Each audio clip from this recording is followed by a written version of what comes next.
This is the Moreish Podcast, where Caribbean history meets culture and cuisine.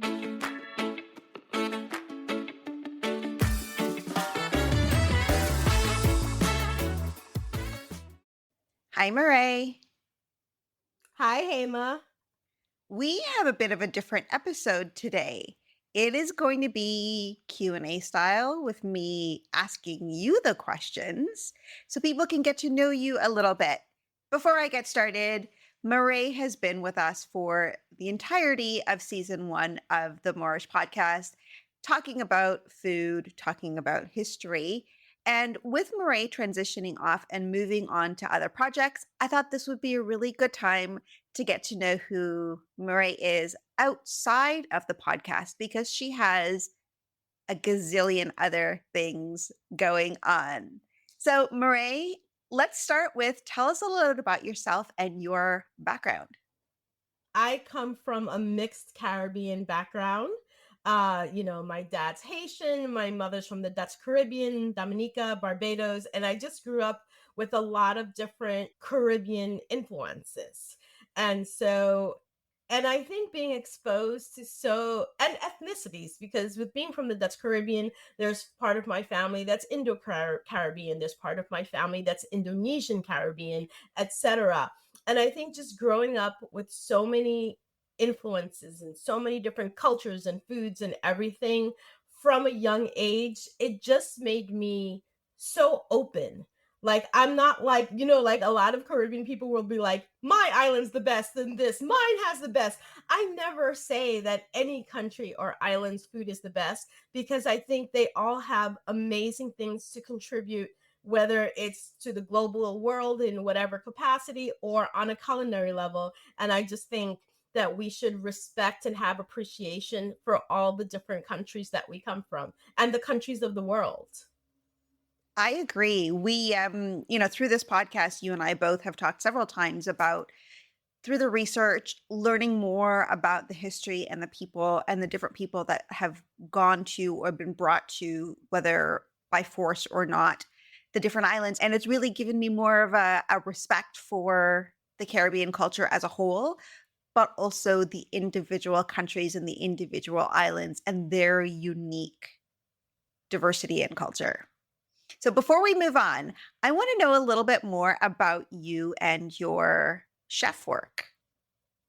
Okay, so let's see. I'll tell you just a little bit about myself. So basically, I went a really traditional business route. Like, I have a degree in like communications and theater, believe it or not. I double majored. So you see, I've always been a performer. So maybe that's why social media is something I have a love-hate relationship with. but it's definitely, talking and just engaging with people is something that I adore. But after working in advertising for several years, cooking has always been my passion. Like, I was the weird kid when I was like 8 years old, and I would go to the library and I would take out cookbooks and I would give my mother a list of ingredients she has to buy for me to try. My parents were great. They ate whatever I made, whatever cuisine. They were just like, okay, whatever. So cooking has always been a passion of mine. And just like, my Indonesian family from Suriname would come to visit and they would cook different dishes. I experienced different dishes around my Haitian family, etc. So when I got into the culinary world and I went to a very traditional American style culinary school where most culinary schools are based in French cuisine. And it really annoyed me that so many other places around the world, especially if you look at African cultures and Asian cultures, have been around for millennium of years, long before French cuisine developed, yet French cuisine is the model, is the go-to. So I just made it a point to educate myself, to read myself, to experiment myself. And that's literally how I became an expert in so many cuisines around the world. And like you said, reading history too, because history is directly linked to how cuisines develop. And so when I started blogging, which I fell into really just by accident, that became my theme. And everyone's always like, oh, you should niche down and focus on just one thing. But I'm sorry, I'm a Gemini. I can't. Like, my interest needs to be in several places. And so I'm always going to experiment. Does Caribbean food have a special place in my heart? Absolutely. But that doesn't mean I can't experiment and appreciate other cultures and cuisines as well. Absolutely. So you mentioned you went to sort of a very traditional culinary school after deciding that that was going to be your next career path. Did you ever work in hospitality, restaurants, anything in that culinary space? Oh, absolutely. I spent years. So I did have a few, I worked in corporate dining for a few years. Then I worked at universities. I was a chef at a nursery school. I have, I love kids and I've always worked with kids. I taught culinary classes as part of after school programs. And then I've been blogging and working freelance for myself for many years now. And part of the freelance work, I used to work as a freelance chef or a freelance cook. So basically, which was great because it's just where whenever they need someone, they would just call you. Oh, you have time to go here for a few days. You have time to go here for a few days. And I loved that because it gave me experience in working in so many different kinds of restaurants and establishments. And I would learn from people. Like, New York is one of the most diverse people in the world. So sometimes I'm working next to a different, another cook, and we're just doing a very, what's the word I'm looking for? Tedious task, like, I don't Mhm. know, cleaning artichokes or something for hours a day for a catering party. And I'd be like, oh, where you're from? What's the most popular dish? And that's kind of how I learned about things from other countries. And then I would try to make it myself on my blog. And that's why it's called Global Kitchen Travels, because I explore the cuisines of the world. You were talking about talking to other people and getting from them through stories and through conversation uh, a little bit of insight into the kinds of foods that they eat, the kinds of recipes that they cook. And I was having a conversation with someone else last week about this. And I think having verbal conversations, talking to people, learning about other foods and other cultures is really something that I hope that we continue to do more and more because in many cultures, they don't write cookbooks and recipes. A lot of the recipes are passed down through tradition. Like I will say, growing up for myself, I learned to cook, and a lot of the recipes that I make are just based on watching my parents cook and not written. And so that storytelling, those conversations are so important to get the insight and the real feel for the culture that goes behind the food. Piggybacking on what you said about how recipes aren't written down. So I had for years wanted to get my mother made cake. My mother always makes cake my whole life. Birthday cakes, my mother made my cakes. It's like a basic Caribbean spice cake, right? And one day I said, okay, we're going to get this recipe down. I want to get it down. And it was torture for both of us because like she like just want to dump some. I'm like, no, I need to measure it. Let me tell you how we didn't kill each other, but because I was like, you knew the plan. I forewarned you that we had to measure, and she's just like, ah, you just put it in until it looks right. Oh my gosh. So it was, but I do have it on my website. I am with you. I am when I decided that I wanted to learn how to make pone, which I'm sure you know what that is. It's slightly different depending on which island you're making it from. I'm Trinidadian, and my mother didn't have a recipe, and it was just basically like just put all these things together until it looks right. And I was like, I don't know what looks right means. So I think a lot of the times for me, I have sort of stayed away from baking because it's so much more precise, and I've gravitated more towards cooking. But as I'm learning baking, I think I've experienced what you have is like, please, will you just slow down, so I can write things down. And at the end of the day, for me, it's been a lot of experimentation of, okay, so I think this is what it's supposed to look like. I will now take this away. But I don't have the culinary and chef background that you do. So I think it might be a little bit easier for you to adapt some of these recipes. What do you think? Yes, because even like when I look, like I have some really old cookbooks. Like there's very few cookbooks written.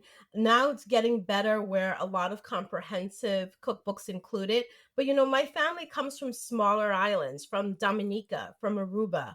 And I have some of the first cookbooks written on the cuisines of both of these places. And it's so funny because back in those days when they were written, some of these cookbooks were written like 50s, 60s, 70s, like that era.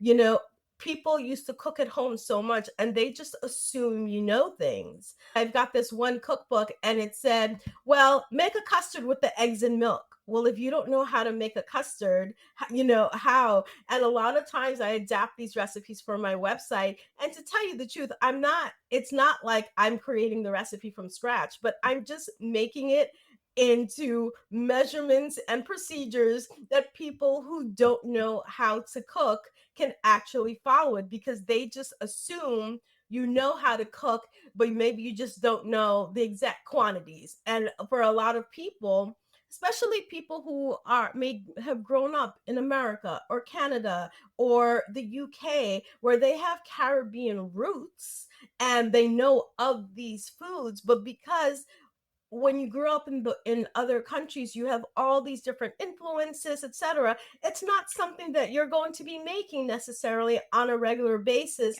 where you have that knowledge base.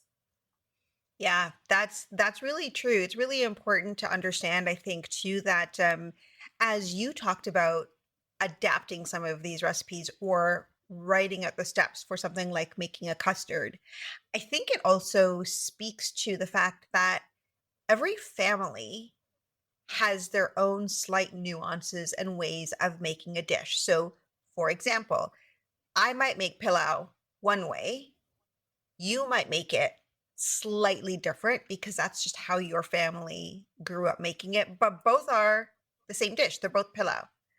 And I think that's part of sort of the Caribbean culinary world is we often will have slight variations in dishes and in recipes that are kind of all called the same thing. And so to take it back to what you're talking about with the custard is as you're listing out those recipes for a custard, it may not be how another chef makes a custard, but at the end of the day, it still is a custard. I think that's really important, especially when it comes to, I'm going to sort of pull it back to Caribbean food is, in my opinion, I want your opinion on this, is there is no one right way to go about making a specific recipe. Use There the, never is. yeah. There never is. Yeah, actually, that's one of my pet peeves when people say this isn't authentic, or I've never seen anyone do this, or my mother didn't do that. Well, that's your mother. Because I'm sorry, even you take one island, take Trinidad, and I guarantee if you go to 10 different people's houses and ask them to make curry chicken, there's going to be slight differences in each house, because maybe the person who's making it just doesn't like garlic, so it goes really light on the garlic, Mhm. or doesn't like shadow benny.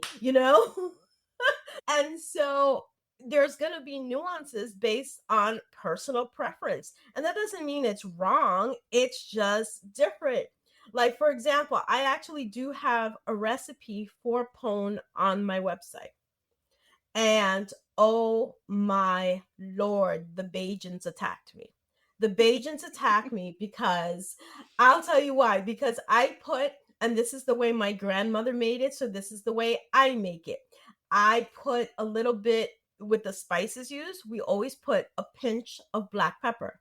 And my grandmother always did that. And if you and they're like, it's sweet, yes. And maybe it's because I know culinary technique. That's based in French cuisine too. You go Many desserts have a pinch of black pepper, especially things like spice cookies, spice cakes. It's not overpowering it, it's not spicy, but when combined with things like cinnamon, nutmeg, mace, those kind of sweet, smoky spices, it just kind of elevates it. And oh my God, these Bajans were going crazy. And I'm like, you do realize that Barbados is not the only island that makes pone, right? And Right. there could be some variety there where just because you've never experienced it, that doesn't mean it doesn't exist. Because everybody I know from Dominica, we always put a pinch of black pepper. That's the way my grandmother did it. That's the way I do it. The first time I made pone, because I'm kind of a lazy cook, I used my food processor to process down all of the root vegetables and ingredients, but it stayed chunkier. It wasn't like the nice smooth texture that I'm used to, and I don't put raisins in mine. And the very first time I made it, I was photographing it for my website, and I thought somebody is going to come for me for the fact that this is like a chunkier pone and not so super smooth.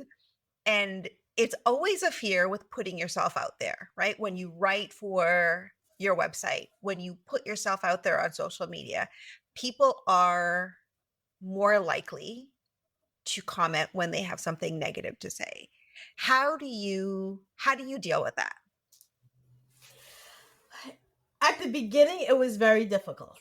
At the beginning, it was very difficult because I think it's just human nature. We could have 1,000 positive and wonderful things. The one person that says something negative is going to stay with us. It's going to be affecting us. We're going to be thinking about it the entire day. We won't be able to fall asleep that night thinking about this one stupid person who made this comment. Yeah. Okay, but I think it's just from experience. You just have to learn to brush it off. And I think there are some people, first of all, it's easy to be anonymous and say things behind a computer screen. And I think they forget that there's a human being who's put their hard work into that at the other end of that computer screen. Number one. And number two, there are just some people who are just negative and have their own problems in life, and I don't know, want to spread negativity. And I've just learned to now, do some things sometimes affect me? Of course, I'm human, but it's just something that I think from experience that you get better at. I mean, like I have a recipe for Haitian pate. So they're basically like our one of our forms of meat patty, but it's baked. Like we use like a puff pastry kind of dough and it's Oh, baked. Okay. And so most people will brush it with milk, right? We'll brush it with milk just to get it that golden color, when it's in the oven. And when I do my recipes on my website, even if I make a slight change, I put my recipes exactly as I performed it. So what happened is when I was doing this recipe, I didn't realize I had run out of milk, but I had some heavy cream. Dairy is dairy. It's just to give it color. That's all it is, right?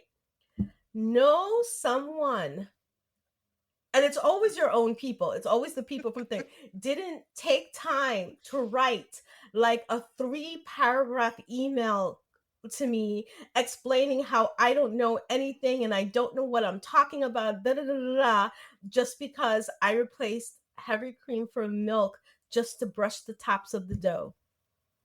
y- you're right. Is people will often when they have something negative to say, they're first to write. Oftentimes, they're more likely to write something negative, and I think just to do this work that you do, that I do, to put ourselves out there in social media, on our website, on the podcast, requires having a thick skin, right? And it doesn't mean that it doesn't get to me sometimes, but on social media, on TikTok, I did a little video on making sea moss gel with sea moss that I got from Trinidad, that I bought at the market in Trinidad. And then I bought sea moss here, like dried sea moss here in Toronto, but that was from Trinidad. And I cannot tell you how many people told me that that was not real sea moss, that it was fake. And doing a little bit of digging into who they are, it's because they are selling a product and they want people to go to them versus, the inexpensive way that I showed people how to make it themselves at home. So there's motivation sometimes behind what people talk about. And sometimes they're just miserable people. Oh yes, I like at my website, I have all of my comments where I have to approve every last comment because people will just come out and say just the most off the wall things and acting like I haven't, I know you as I when it comes to a culinary and you in history are sticklers for research and sticklers, it's not like we invent these things out of our head, and there are all these internet experts who've never read a single book on any of the subjects, and yet they swear they are experts in all of that. And like on TikTok, I get this a lot, and I go back and forth with them about 3 times. 3 times is my limit.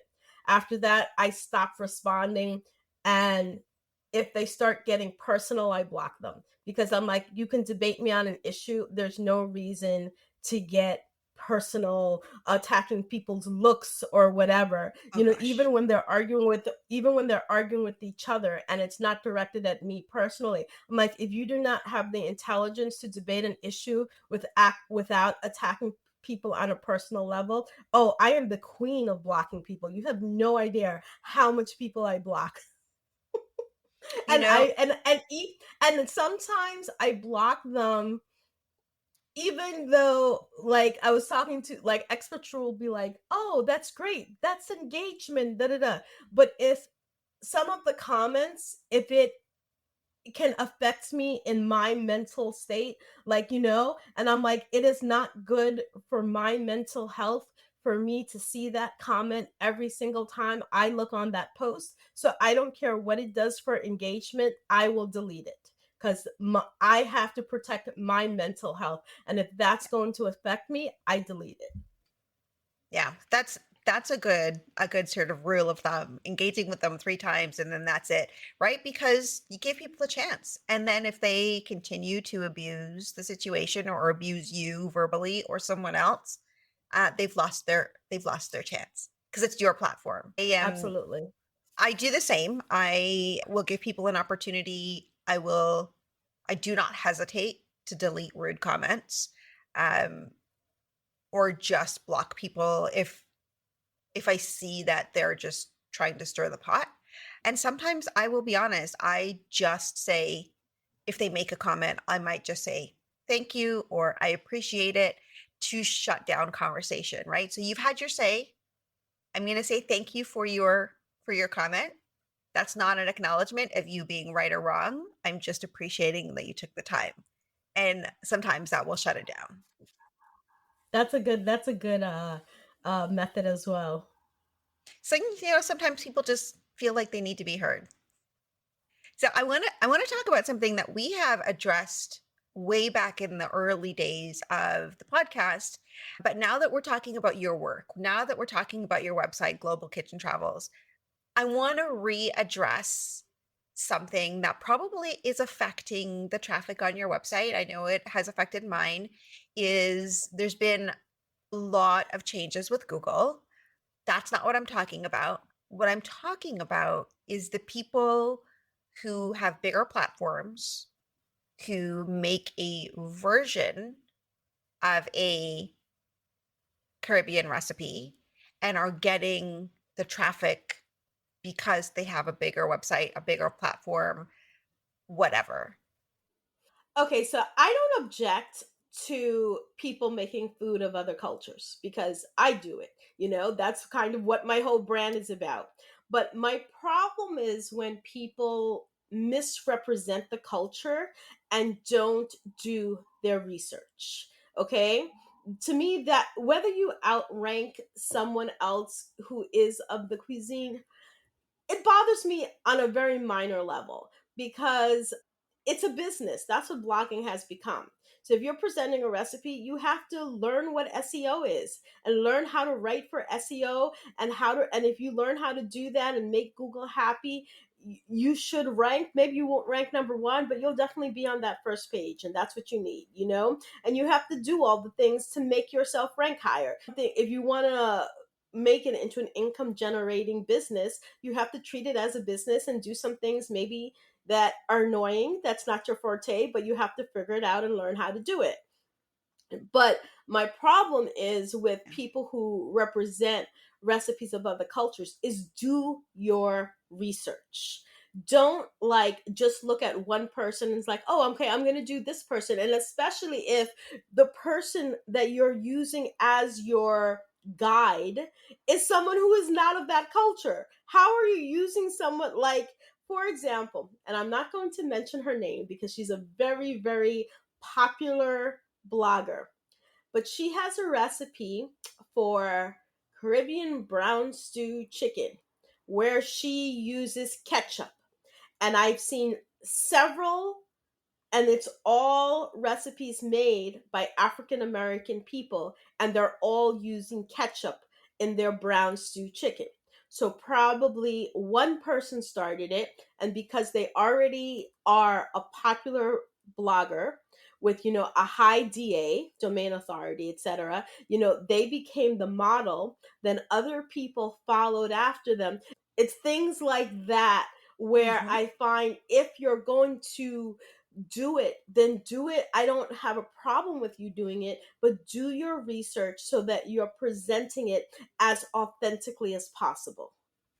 I think in that case, in that specific example, is it then muddies the waters in terms of what is stew chicken. Now, I'm going to call it stew chicken because that's what I grew up calling it. I know you said brown stew chicken, but it muddies the waters, right? And then no longer are people making stew chicken. They're making an adapted version of stew chicken, believing that that is the real recipe. And I think that's something that comes into play as well is it's okay, in my opinion, to make some adjustments to recipes based on your own taste, based on what you have available to you. But I think then you need to make it clear that the recipe is adapted because of X, Y, and Z. Exactly. Like another thing that annoys me is when people like veganize something or make it gluten free. I have no problem you doing that, whether you've chosen those diets for whatever reason you've chosen it. But then don't say authentic vegan oxtails. How is there authentic in any possible way? Like me, I adapt recipe. I'm allergic to tree nuts. Any recipes that use tree nuts, I'm going to omit it, or depending which nut it is, I can handle it in very small doses. But then I say that in a recipe. Like I have a recipe for Mexican wedding cookies on my website, which uses a lot of nuts, and I reduce the amount of nuts in my version by 2/3 because otherwise it's too much nuts and I could have a reaction. But I say in the recipe authentically, this is how it would be done. You can use this amount, which would be the traditional amount, but because I have a nut sensitivity to this nut, I reduce the quantity. I have no problems. Look, we all make certain food choices, whether it's for medical reasons or just our own personal outlook on life, and that's fine. But then you cannot say this is a traditional method, this is an authentic method, if you're adapting it to your own dietary requirements. The, the thing is, food can be so personal, and that's okay. It really is. But I think it's a matter of being clear with the fact that you are adapting something or that you're taking inspiration from something. The other thing that we've talked about, Murray, is the representation in the food space. And I think this kind of tags on to what we're just talking about. There's a lot to that being said, and also we cannot forget that there is also a big issue with appropriation. There's the It's just a fact. And so there are a few people who try to do it respectfully when they present foods of other cultures. But yes, we are considered very niche, and not only just niche, like with brands or corporations that may look to us for representation, they basically have one very specific version of what we should be like, or what our or even what our appearance should look like. Where mainstream American, and I'm sorry, but it's mostly white people that fit into this, where they can have diversity. They can have diversity of looks, they can have diversity of personalities, diversity of thought, of outlook. But when it's, whether it's an African American Black person, or whether it's a person like us, Caribbean, of other cultures, they have such a very specific view of us. And if we don't fit that cartoon character of what they've decided a Black person from Jamaica, whatever, should be like, look like, etc., then you don't fit their, or whatever, their ideal, their representation or whatever, you know? Yeah, I do. Murray, I don't want to take up a ton of your time, so I'm going to shift a little bit in our conversation to some of your favorites, if that's okay. So I would like to know, what is, just in terms of the process of cooking, what is your favorite recipe to cook or to make? Maybe it's not even cooked. Oh my gosh, this is so hard. Whenever people ask me what's my favorite dish or my favorite thing, it's so hard because it just depends what mood I'm in. And because I've had so many influences, oh my God, it's just so hard. But I think there is nothing in the world like black cake. I'm sorry. There is nothing in the world like black cake. And Okay. for me, a Christmas without black cake is not Christmas. And black cake takes some planning with soaking of the fruits. You need to know Oh, ahead of time that mine you're are actually soaking going to all make it. all year long. Mine are already soaking because every year when I make it, then I just put the fruits for the next year to soak immediately. So mine are always soaking a whole year in advance. Honest to God, my mom used to do that. It was like she had this container of fruits that were soaking all year long. And I don't even know what alcohols she used, but there was this one container that we knew that was the fruits for black cake.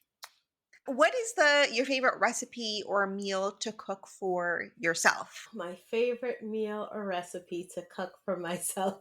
These things are just, I mean, like I said, well, I actually love pilau. So pilau is one of those things I definitely, to me, that is ultimate comfort food. I did grow up with an aunt from Tobago, and my mother has always made pilau. So even though we're not Trinidadians, yeah, I love pilau. That's something that I can eat any time, any day. I mean, I also love Indian food, and I mean regular, straight up Indian food, not Indo Caribbean food.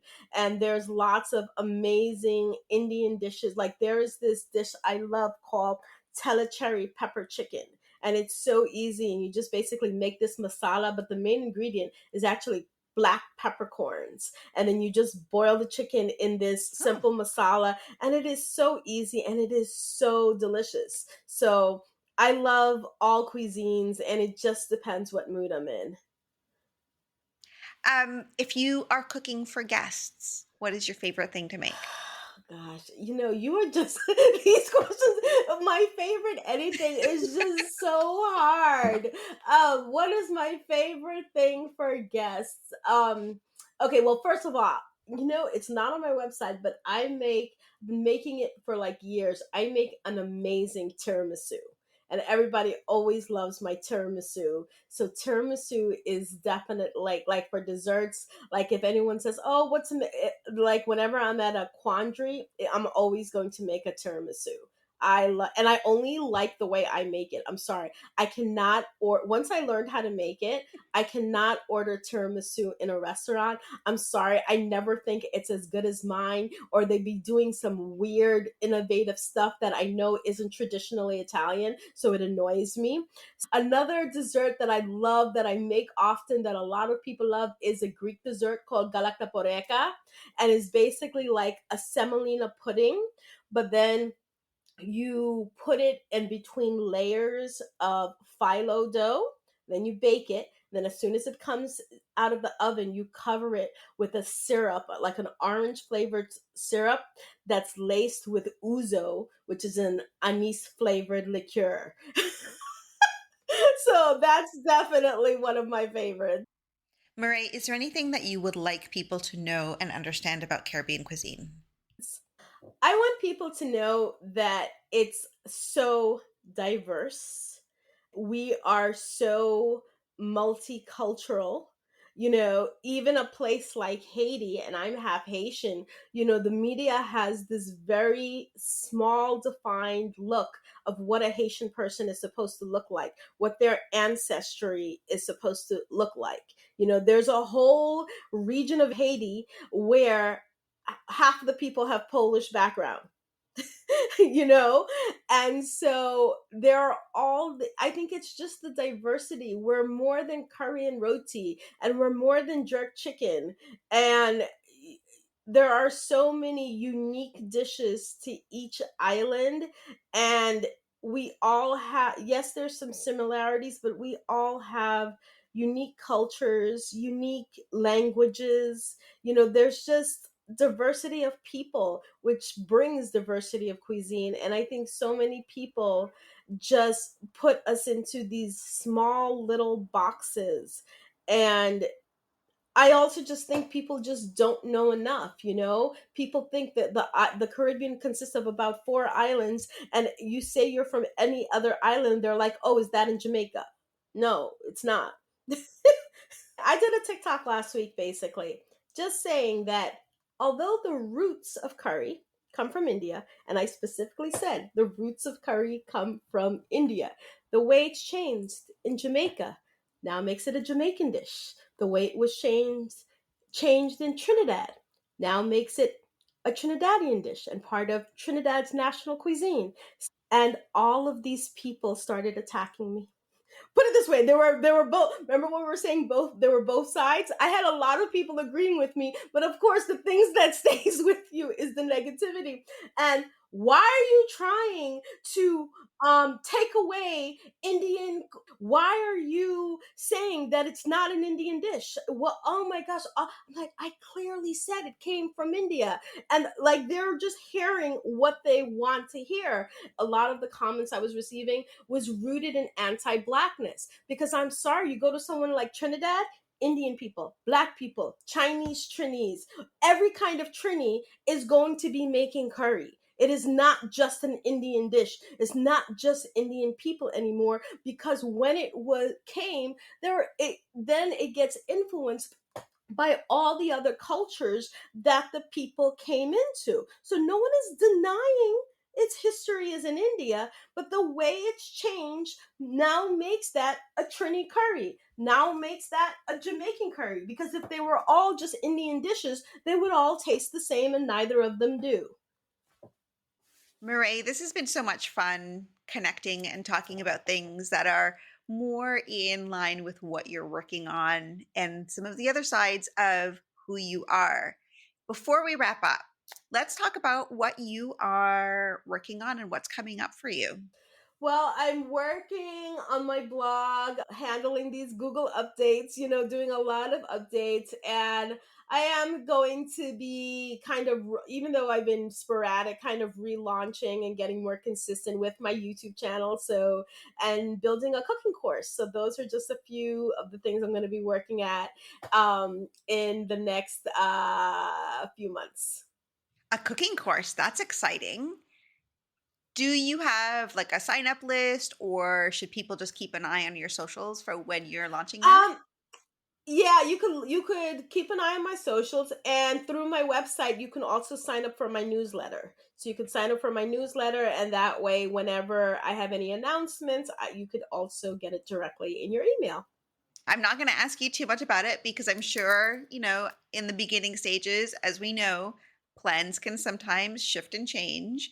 If you say it now and you make a change, somebody is going to get upset about it. So, Exactly, Yeah, right now I've just been recording so much content over the past several months, actually, and now it's just about editing it all for YouTube.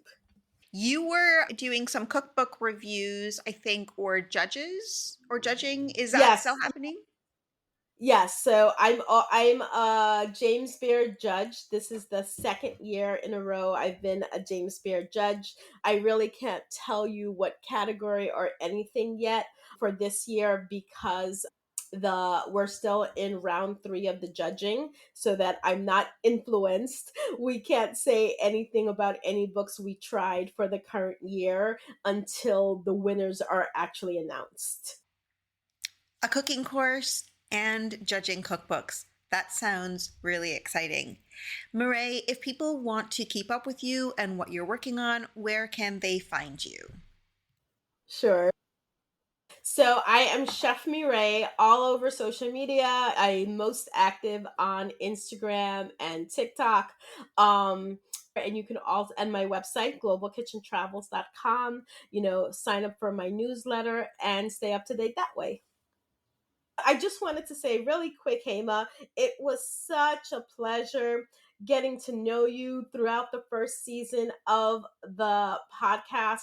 And I actually fell in love with doing all of the research. Even though I knew so much about the Caribbean, I learned so much as well. And even if I'm no longer directly involved, I will always support it. And I wish you great success in whichever pathway you choose to grow the Moreish podcast.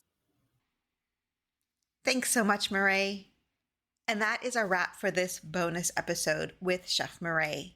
If you haven't listened to season 1 of the podcast, go back. There's a lot of great content and a lot of great history in those episodes. We have a few more bonus episodes coming up before we dive into season 2, so keep an eye on our socials at the Moreish Podcast on Instagram and TikTok to find out what's coming next. Thanks for listening to this episode of the Moreish Podcast. You can find us on TikTok and Instagram at the Moreish Podcast. Come back next week for our next episode.